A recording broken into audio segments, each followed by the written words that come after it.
Peter, nice to see ya. The name's Nine Eye, and you caught me packing for my big trip through time. Who are you? Quentin Spoon, City Postmaster, at your service.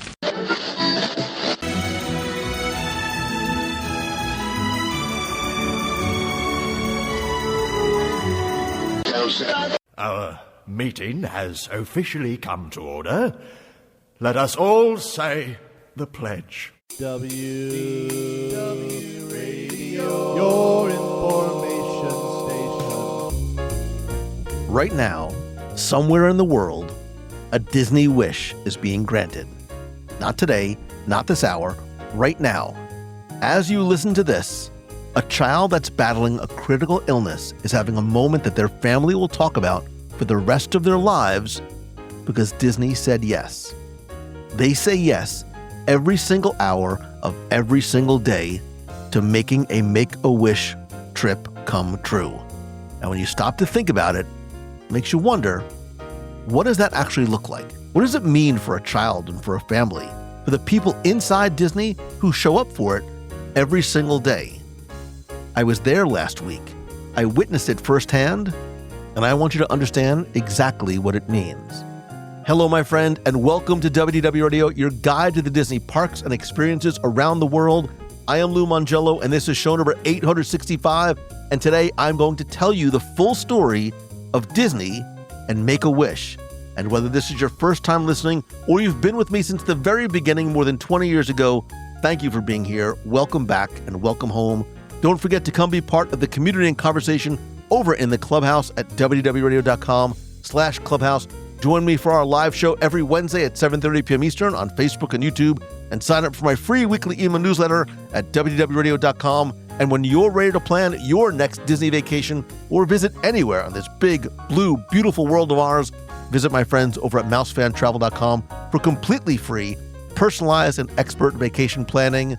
But for now, sit back, relax, and enjoy this week's episode of the WDW Radio Show.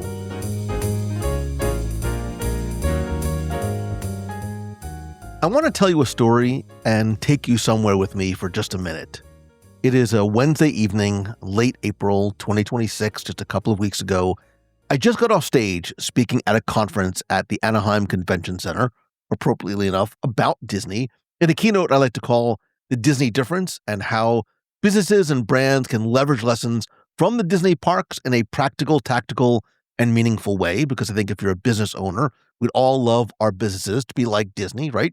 But I digress, and picture this. It is a beautiful, dare I say, perfect evening in Disneyland. The sun is going down, the weather is perfect. I go over and I check in, and a couple of hours later, I am standing at the edge of Avengers Campus in California Adventure, and I'm watching something I don't think I'll ever forget. Because starting at Guardians of the Galaxy Mission Breakout, there is this line of cast members lining both sides of the path who are cheering, holding Avengers props, pom-poms, and streamers. They are going wild. And these kids, these children and their families are marching like heroes because that's exactly what they are. These children have all been battling critical, life-threatening illnesses. Some have spent more time in hospitals than in classrooms. Some have faced things that most adults will never have to. And tonight, like that night, they were Avengers recruits. They were walking into Avengers Campus to dance with the Avengers, meet MrBeast, ride Spider-Man, meet Spider-Man, dance with Black Widow, and have a night that they and their families, I know, are going to talk about for the rest of their lives. And I am so fortunate and so blessed and so grateful to have been able to visit Disney parks hundreds of times. And I don't know that I ever felt what I felt in that moment and in that night.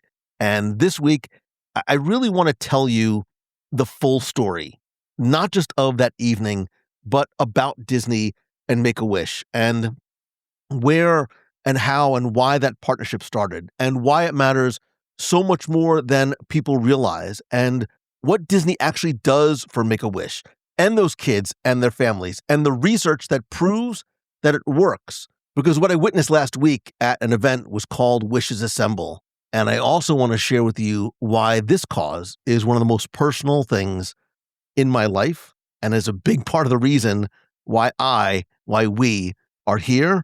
And that's the story I want to share with you this week.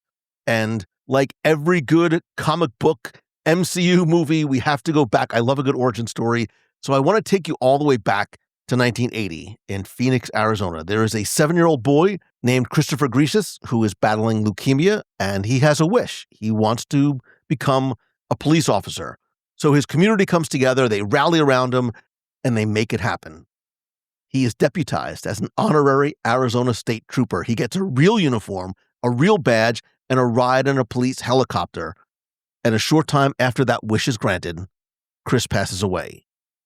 But the people who made that wish happen didn't want to let that idea pass away with him. They wanted to do it again for other kids who were facing similar things that Chris was. And from that one act of a community coming together, that is how and why and where Make-A-Wish was born. Now, here's where Disney enters the story. And it's important because Disney didn't just join Make-A-Wish years after it was formed and famous and successful. Disney was there from the very beginning, because the very first official wish that Make-A-Wish ever granted was for a boy named Frank Salazar. Bopsy was what everybody called him. Again, 7 years old, battling leukemia. Bopsy's wish was to go to Disneyland, and Disney said yes. That was in 1981, and Disney has been saying yes ever since.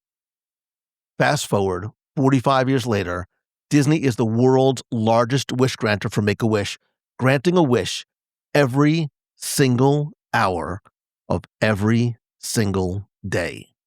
Over 175,000 Disney wishes have now been granted. And here's the number that stopped me when I saw it, as if that wasn't impactful enough. Of the more than 16,000 wishes that Make-A-Wish grants in the United States every year, historically, 1 out of every 2 is a Disney wish. Half of all wishes granted in America are Disney wishes. Let that sink in. This year, Disney launched its second annual Disney Week of Wishes, which is a company-wide celebration of the partnership, spotlighting nearly 200 signature wish experiences across every part of the company, all around the world. And at the center of it this year was an event that I was incredibly honored and grateful and privileged to be a part of and pay witness to. And before I take you there, though, I want you to understand, because I don't think this is necessarily talked about enough, which is why I wanted to do this episode at this time. I don't think people necessarily understand the full scope of what the partnership between Disney and Make-A-Wish actually looks like. Because I think when most people hear Disney and Make-A-Wish, they picture a child and their family going to Magic Kingdom, they meet Mickey Mouse, and it is wonderful and it is beautiful, but it doesn't even come close to capturing what actually happens. And I've been able to see this firsthand. We'll talk about more about that later. Because Disney's wish granting spans the entire Walt Disney Company, every single part of it. Theme park visits, resort stays, Disney Cruise Line family voyages, shopping sprees, private first looks at new attractions before they open, ESPN's My Wish series, which has been going since 2006 and has fulfilled nearly 100 sports-themed wishes. And then this year, during the Week of Wishes, Wish Kids got to announce the first-round draft picks for the Seattle Seahawks and the Detroit Lions live on ESPN. I've seen it happen in the past. A Wish Kid announced the New York Giants, my team, pick a few years ago, and it was such a beautiful, special moment. And then there are the deeply personal, the one-of-a-kind moments. There is a 16-year-old boy named EJ. He is a liver transplant recipient who has been drawing since he was 7 years old. His wish was to spend a day in the life of a Disney animator. And Disney made it happen, not just by taking him to the park and letting him draw. He got to draw alongside Disney legend Eric Goldberg at Walt Disney Animation Studios. And EJ's story moved Disney so much that is what inspired their brand new film called Drawn to You, which premiered on Good Morning America during the Week of Wishes.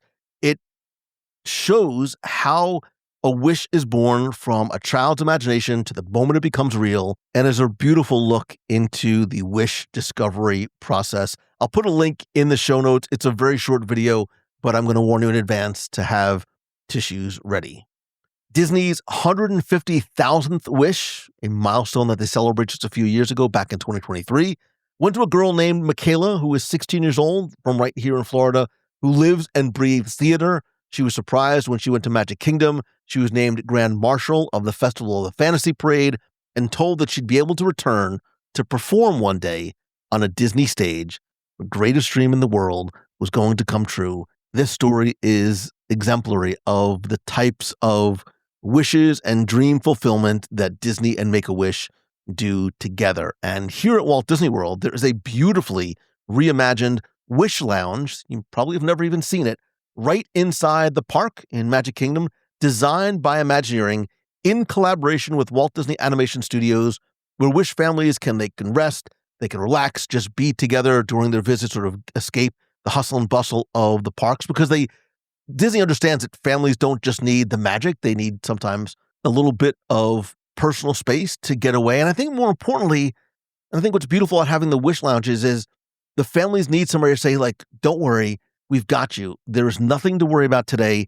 We are going to take care of you. And that same year, 2023, over on the other coast in Disneyland Park, something happened that has never happened in the park's nearly 70-year history, because one of the Main Street USA windows, which was always reserved for people who made extraordinary contributions to the parks and to Disney, were dedicated to Make-A-Wish. Not one, not two, but 3 windows. One for all of the Wish kids in the world, one honoring Chris Grecius, the boy whose wish started everything, and one for Bopsy Salazar, the first ever Disney Wish. And next time you visit Disneyland, please stop on Main Street USA for just a minute and look for those windows. They're above the Wish Lounge, which is located near the First Aid and Baby Care Center, close to the end of Main Street towards Sleeping Beauty Castle on the right-hand side. Stand there for a minute, take it in. I promise you it will be a meaningful moment that you will remember. And one of my favorite details about this partnership that I only recently learned is that some of their kids who have received Disney Wishes when they're sick have grown up to become Disney cast members themselves. The very place that gave them the hope during the hardest moments of their lives became the place that they chose to build their careers. That is part of what a wish can do. It's kind of the lasting impact that we're talking about. And Disney is telling and sharing that story right now in a new special called Lasting Wishes, a Disney and Make-A-Wish celebration. It's hosted by Joey Graziadei and is streaming now on Hulu and Disney+. And what I love about this is that it looks back on the more than 45 years of the partnership through the real stories of the families who lived it. I'll put a link in the show notes. It is required listening, in this case, required watching for anybody who cares about this cause. And if you're a Disney fan, you absolutely should. And part of what I love too is how truly important this relationship is through every aspect, and I think really layer of the company, from frontline and backstage cast members all the way up to executives. So, for example, during, and it wasn't something that we were able to see, but during the event at Disney California Adventure, former CEO Bob Iger was presented with the inaugural Wishmaker Lifetime Achievement Award by Make-A-Wish America, because during his tenure at Disney, the company helped grant more than 110,000 wishes, and last year alone, Disney provided $30 million in support of Make-A-Wish. $30 million, not over the course of the partnership, $30 million in 1 year. And Josh D'Amaro, who has obviously taken over Bob Iger's role, has talked about, and I think he said it most beautifully and most simply, Disney and Make-A-Wish are the perfect match. They're both in the business of creating happiness. And he's right. And the research backs him up. So I want to stop for a minute, because you might be saying, okay, Lou, these are wonderful, beautiful stories, but is a trip to a theme park really that important to a child who's fighting for their life? Yes. And I don't mean just emotionally. And I think that there is something miraculous about these trips, but scientifically, it's proven. In 2022, Make-A-Wish published a Wish Impact Study where they surveyed more than 3,400 people, parents of Wish kids, Wish alumni, physicians, and what the data showed is that 93% of the parents surveyed said their family had experienced traumatic stress because of their child's critical illness. That's the baseline that these families live in every single day. After the Wish, 94% of those same parents saw real improvements in their child's emotional well-being. 91% said the Wish gave their child a better chance of surviving their illness. And the one that got me, obviously, 91% of parents consider the Wish not a gift, not a bonus, but a necessary part of their child's medical treatment. And I think the data from the physicians is even more impressive because 95% of the doctors surveyed said the Wish improved their patients' emotional and physical well-being. 75% said it could actually improve a child's medical outcome, and more than 90% said they personally witnessed their patients overcoming feelings of sadness, hopelessness, anxiety, and depression after their Wish experience. 87% of Wish alumni, people who have received a Wish as children and are now looking back, said their Wish was a singular turning point in their treatment. And just a couple years ago, 2024, research was published in a peer-reviewed medical journal, supported in part by Disney, confirming that wish-granting interventions promote positive emotions both in the short term and the long term for the kids and also for their families. So what Make-A-Wish is doing is being taken very seriously by the medical community. Physicians are increasingly incorporating a Wish into children's treatment plans, not instead of medicine, but alongside it. Because I think what the research is showing is that what these kids are getting from Disney, hope and laughter, literally changes outcomes. And I know I got a little emotional when I was talking about this, and I want to share why this and Make-A-Wish is so deeply personal to me, because it is very much so. And it has helped shape everything I've done with this show going back more than 20 years. I want to take you back again to 2003. I am a lawyer in New Jersey. I have an IT consulting company on the side. I have this idea to write a book about Disney. I know I've shared this story in the past, and I'm writing my first Walt Disney World trivia book.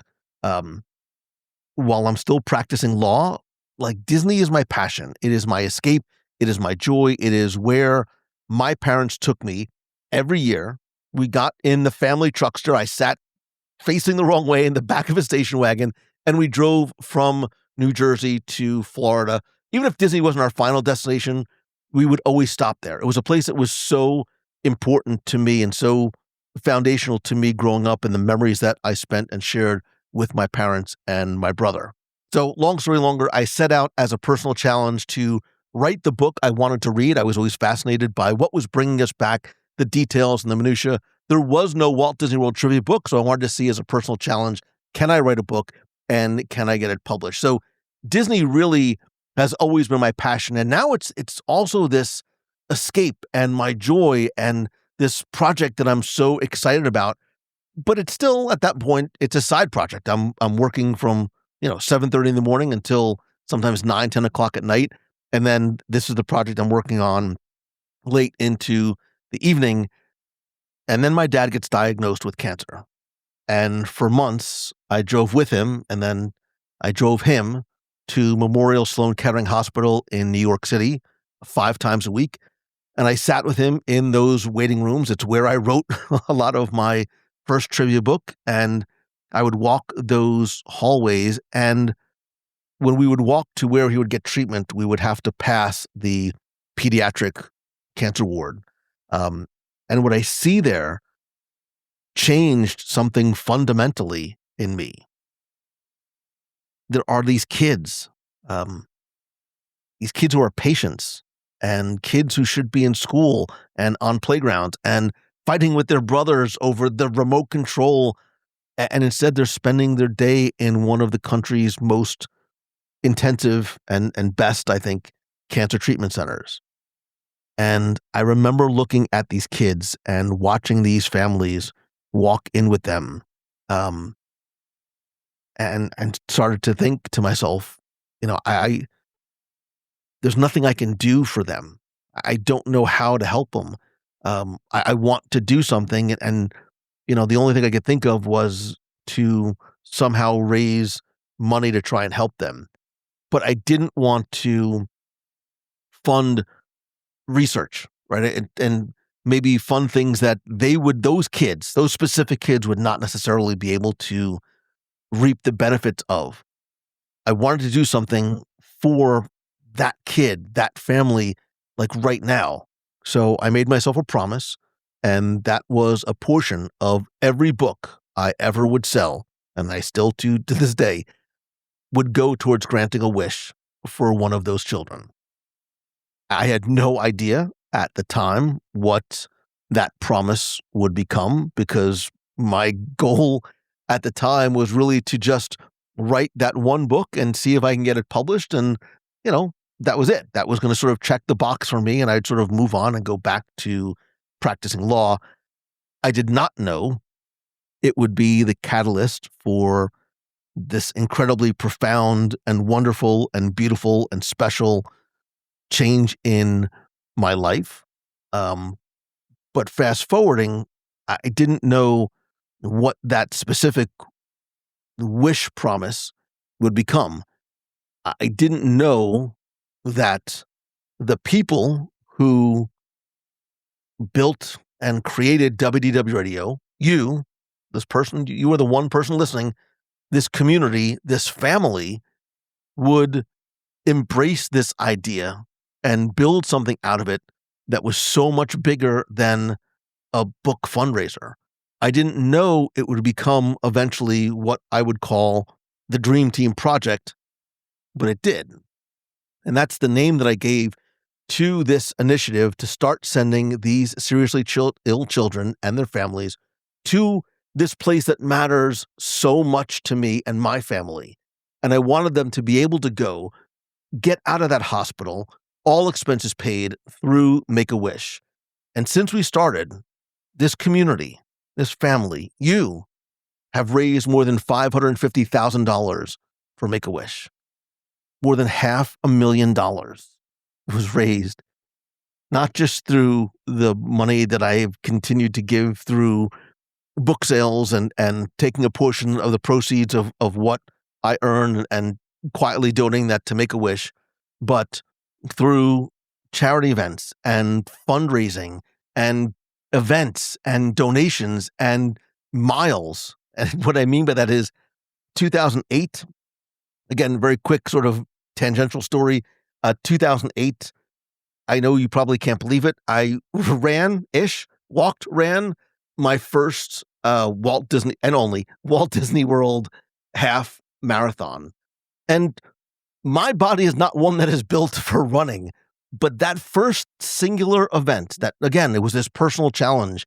Could I finish and survive a half marathon? And that first race that I ran with my wife and one other person, Steve, I'll never forget you, became a catalyst for something else. Well, if Lou can do it, we can run too. And from that, the WDW Radio running team was formed.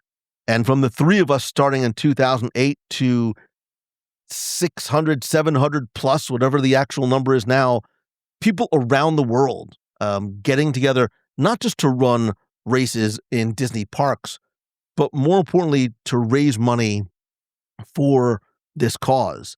And then along the way, something else happened, because I've been doing monthly meetups in Walt Disney World with the community going back to 2007.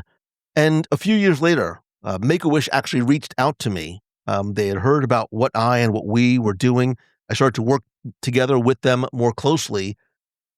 And something else beautiful happened, because during those meetups that we would have over marathon weekend, even with people who were not on the running team, just part of the community, we were able to, with the help of Make-A-Wish, invite and welcome a wish child and their family. And I don't know if I can adequately and somewhat succinctly, and trying not to get too emotional about it, convey what that means.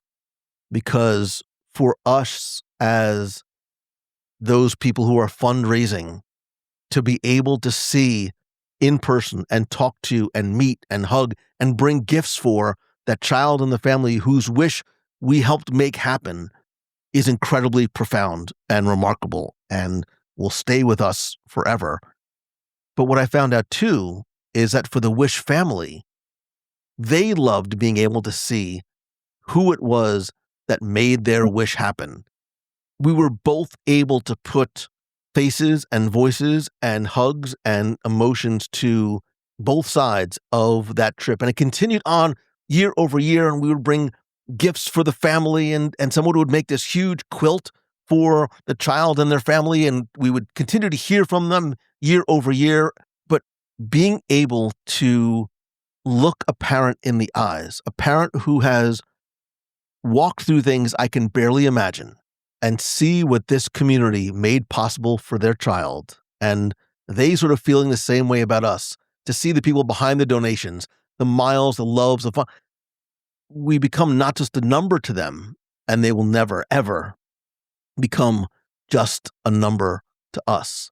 And I think that every fundraiser, every person who gives to a cause should have the gift and the blessing of an experience like that, where you see the result, where you see the face. I can't put into words what that means. You know, one of my favorite quotes from Walt Disney is that it takes people to make the dream a reality. And I know he was speaking specifically about the cast members to make the magic in the parks, but I think it's applicable to so many other things. And it's the people in this community who have made that magic happen. And like, I just thought about this. There's another chapter of the story that I think is important and appropriate to share here. And if you've been following along, and if you've been watching the live shows on Wednesday nights on Facebook and YouTube, you might have actually watched as this happened in real time. In September of 2020, my mom also passed away, also from cancer. It was a very big loss for me and my family. I have a younger brother. And not long after, I was doing my regular Wednesday night live show from home, because I think it was important that I continued. I think my mom would not have wanted me to be sitting around sad, and she wanted me to keep doing what I'm doing. And I'm doing the show from home, going along as normal. And in the middle of the show, I get a knock on my door. And normally, you know, my family knows if I'm doing my thing in here, I get a knock on my door, and it's my wife who says, "Oh, you need to open the door." I do that, and she's standing there along with my friend, Lisa Gennaro Glassner, who you may know, she's been on the show before, from the Castle Run. I'm very much in shock. I have no idea what's about to happen, but Lisa has been part of the community and the running team and watched our community rally around Make-A-Wish for years. And when my mom passed, she decided on her own, unbeknownst to me or anybody in my family, to do something. And she reached out quietly without telling me. And within just a couple of days, like 2 days, the community raised more than $14,000 in my mom's honor for the Dream Team Project and Make-A-Wish. And she walks in and she hands me a binder showing me the donations and the notes and the emails and the letters and the messages and the cards from the community. And I just had to pause for a second. I had to pull the binder off my shelf, maybe take a second to wipe away some of the tears, because at the time they had raised more than $14,000, which was already going to be able to sponsor a full wish for a child to go to Walt Disney World. And then there were 50 pages, 8.5 by 11 pages of notes and messages from the community about what they and we are doing. Like, this is like choosing the good, like completely personified. And by the time everything was counted, the total amount fundraised was more than $50,000. $50,000 raised by this community for the cause that my mom's loss helped inspired in her name. That's 5 wishes for kids and their families to come to Walt Disney World. And I still do not have adequate words for what that means even now. I started the Dream Team project because I sat in a cancer hospital, like with my dad, watching those children and their families, and I wanted to do something. And what I didn't know and what I couldn't know was that the community that we built around this cause would one day come back and wrap their arms around me in one of the hardest times of my life and channel that love into the wish for a child like that. You know, community has become a marketing buzzword, but that right there, that is what community is. That's what this is all about. The Dream Team project wasn't just something I built, or the community built this together. And when I and we needed it most, it came around. And I have to also give special thanks to Mouse Fan Travel, but specifically its owner, Becky Mankin. And I know we kid and we joke like brother and sister, but we have had a partnership and relationship and friendship, and really she's become part of my and our family for nearly 19 of the 20 plus years I've been doing this. And oftentimes very quietly, Becky and Mouse Fan Travel donate and contribute in many ways, not just significantly and financially, to our Dream Team project and to Make-A-Wish, and have been such a big part of what I and we get to do in getting to that $550,000 number. So when you book a trip through Mouse Fan Travel, you're not just helping me and the show and Becky and Mouse Fan Travel, but you are in a very direct way also helping to support Make-A-Wish and our Dream Team project in a significant way as well. So I wanted to just give special thanks and appreciation to Becky and all of the advisors at Mouse Fan Travel. So when I talk about why, and part of the reason why I'm doing this show at this time, why Make-A-Wish matters to me so personally, and the connection to Disney, like, understand it is not abstract. It lives with me every day in my dad's illness and my mom's passing and those kids I saw in the hallways, and in the $50,000 raised by people who chose the good and they chose love, and in the families we meet over Marathon Weekend. And it lives in every single wish we continue to help grant. And it's why we do this. It's why I do this. Make-A-Wish is still the most important part of what I do. And, you know, one of the things I've been thinking about for a while, and what happened last week at Avengers Campus, I'm really going to refocus and redouble my efforts in terms of, and this is I'm putting it out there as my promise and my commitment to you and to myself, so I can be held accountable to doing even more fundraising and events and ways that we can help support Make-A-Wish. Because, and I do want to sort of come full circle back to April 29th, right? That World Wish Day. It just, the timing just worked out perfectly. I was invited by Disney to go to Disneyland at Disney California Adventure, just to sort of watch and witness and cover what they called Wishes Assemble, which was a first of its kind event for these 40 kids and their family who are battling these illnesses, centered at Avengers Campus at Disney California Adventure. They closed that part of the park early and dedicated it just to these kids and that event. And unfortunately, that day I was speaking at the conference, so I did miss a lot of what was going on, because this really was an event that took place throughout the day. And although I wasn't able to see it firsthand, I know that the morning began for the kids over at the Grand Californian with a Learn to Draw class. They learned how to draw Spider-Man from a Disney artist, like the simple joy of putting pencil on paper. And then they're sitting there drawing without any announcement or fanfare. The door opens and Anthony Mackie walks in. Captain America walks in, hands a Hasbro Captain America action figure to every single child in that room, which is magical enough. And then he goes and he pulls one child aside. And this child's name is Cohen. He's 9 years old. And his very specific, very heartfelt wish was to meet Anthony Mackie, because Captain America is his favorite superhero. And Cohen talked about why he loves Sam Wilson. And it wasn't about the costume. It wasn't about the shield.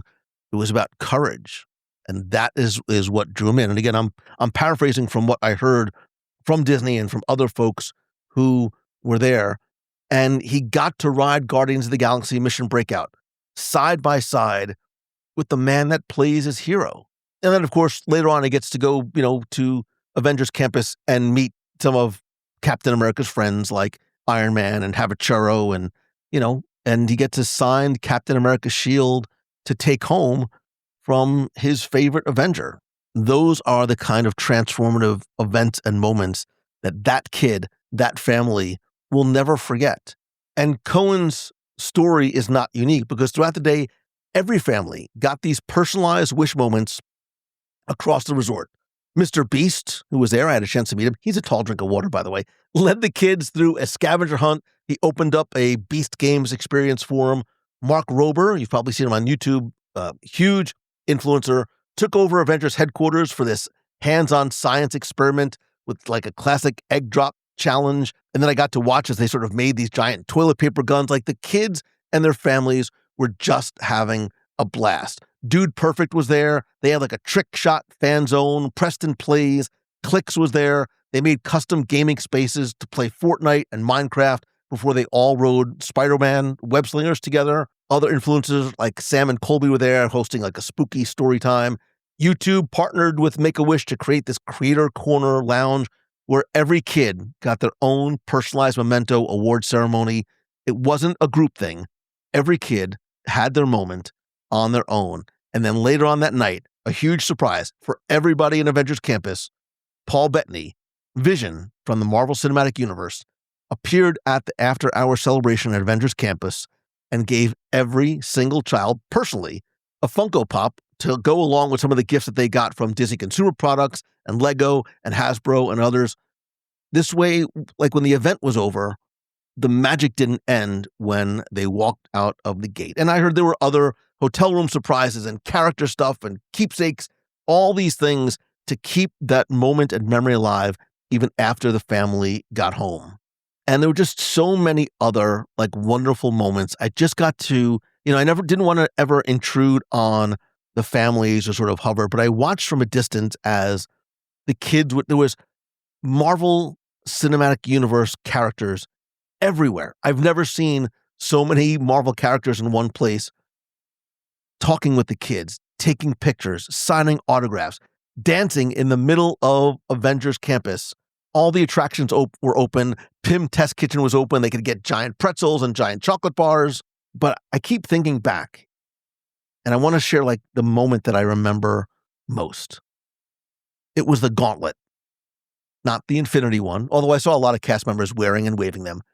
But on the streets of Avengers Campus, from Mission Breakout past Pym Test Kitchen, were cast members lined up, smiling, cheering, waving, laughing, crying, and watching those families get to walk down that line like the celebrities and true heroes that they are. Cast members on both sides holding Avengers props and the streamers, creating this beautiful wall of noise and color and joy, and watching these families like videotaping their kids, and just the moms and the dads and the siblings, everybody is smiling. Some are walking, some are running, high-fiving all the cast members. And then I watched some that were just going so slow, like they just wanted to take in and remember every single detail, every sound, every face.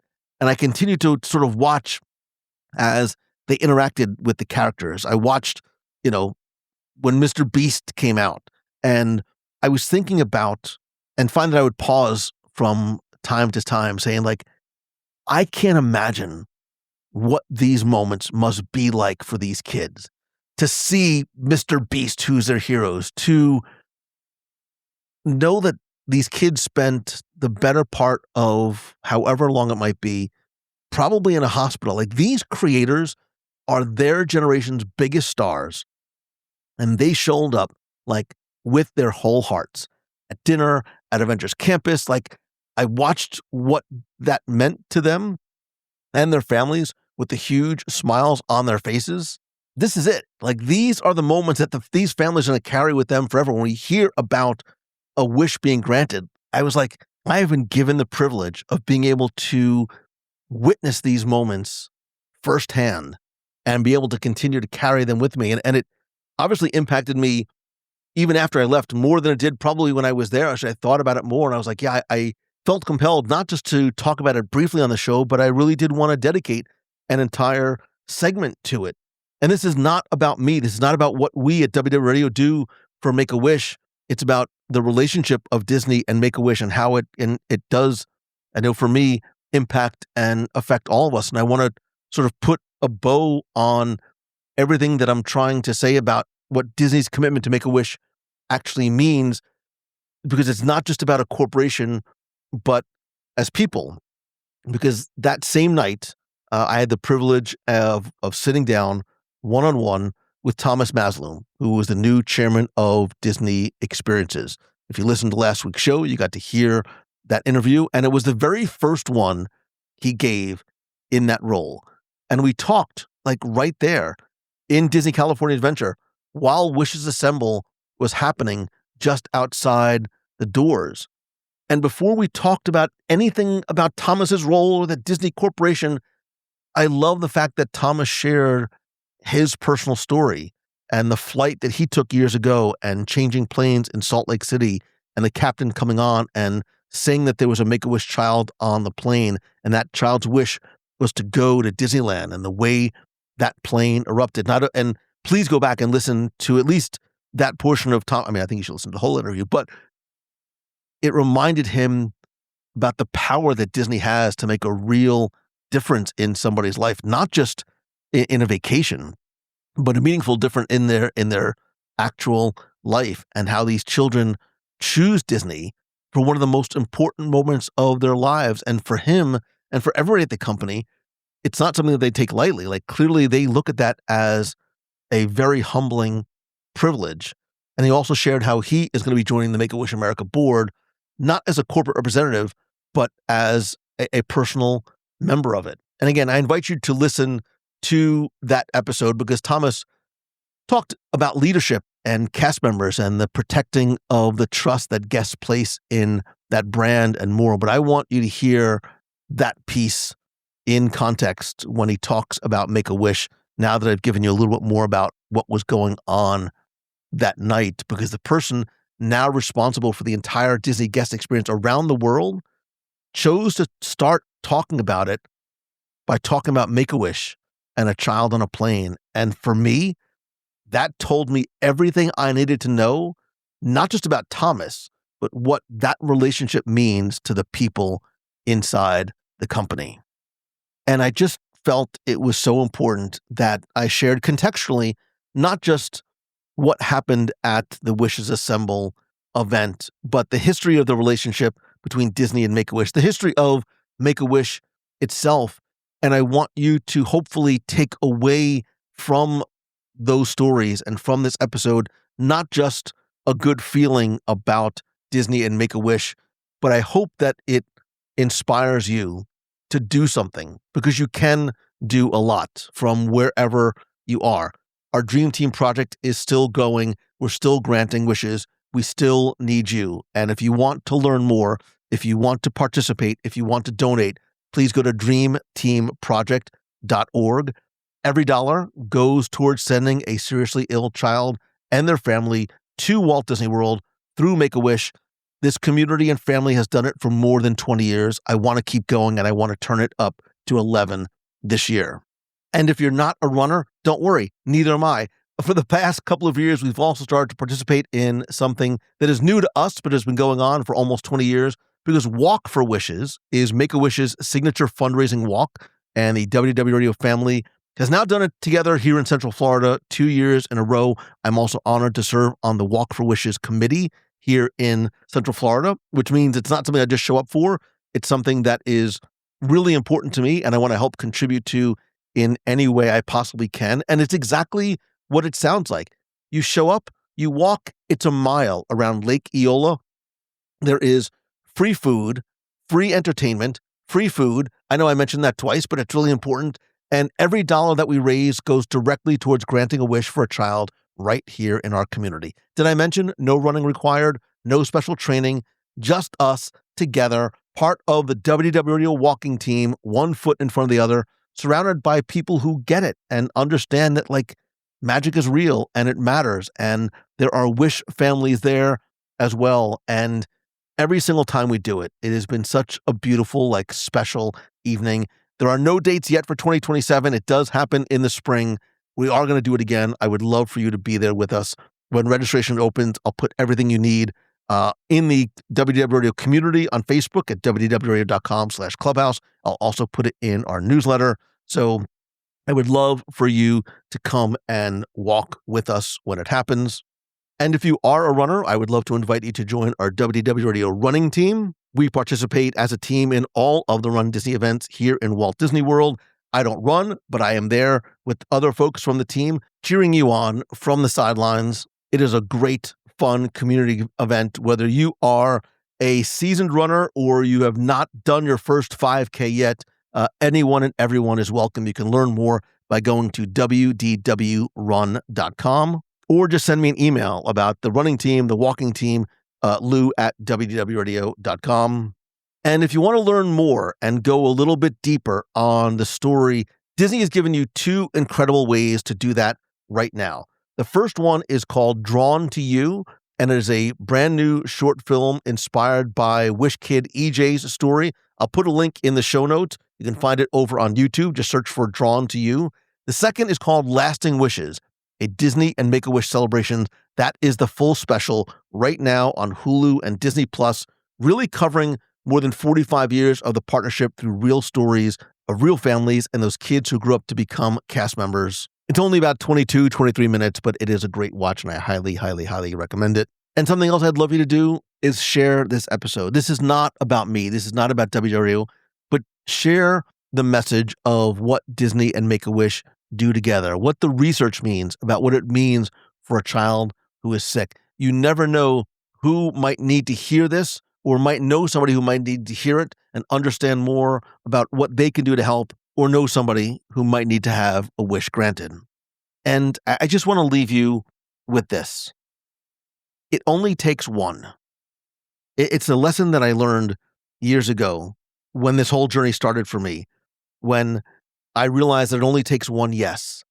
I only needed one yes from a publisher to give me a chance to write a book and start me down this journey that I never would have imagined. And it's good because I only got one yes from one publisher of the 47 query letters I sent out, but it also only takes one person. That 7-year-old boy that wanted to go to Disneyland and Disney said yes became a 45-year partnership. It became 175,000 wishes. It became Windows on Main Street. It became somebody drawing alongside a Disney legend. It became a kid meeting his hero, Captain America. It became an eruption of applause on a plane somewhere over Salt Lake City. It became those 40 kids marching through that beautiful gauntlet of cheering cast members into Avengers Campus on a Wednesday night in April. And it's been the wishes that we have been privileged to grant and sometimes get to see happen in person. And I am so grateful to you for being here, for indulging me and spending and sharing this time with me, because this event and everything that sort of happened as a result really made me understand more what Disney does for and with Make-A-Wish, how they show up every single hour of every single day. Disney is showing up for a child who needs them, and they've done it for 45 plus years, and there's clearly no sign of stopping. It made me continue to remember and be aware and be grateful of what we as a WDW Radio family do, how we show up and we walk and we run and we donate and we fundraise and we gather in and get to look into the eyes of families whose wishes we helped make real. And then the way you showed up when my mom passed, like we show up for each other too. Like we keep going and we keep showing up because you get it. The magic matters. It does. And the children on the other end of your generosity get to be the recipients of that. So thank you for not just listening, for being part of this community, for being part of my family, because you are, whether we have met yet or not, and for everything that you give to it and to me, and for believing in the way that I do, that the most important thing Disney has ever done isn't an attraction or a film or a park. It's this. And you know what? That's what I want to leave you on. Like, no trivia this week. Again, sorry. No outro. This is the message I wanted to share this week. This is what is most important. You are what is most important. If you have any questions about Make-A-Wish, our Dream Team project, Walk for Wishes, the running team, the walking team, any way that I can help you, please reach out to me, Lou at WDW Radio, and let me know. I promise next week we'll get back to trivia. We'll get back to everything else. But I hope these stories mean as much to you as they do me. I love you. I appreciate you. So until next time, thank you. See ya.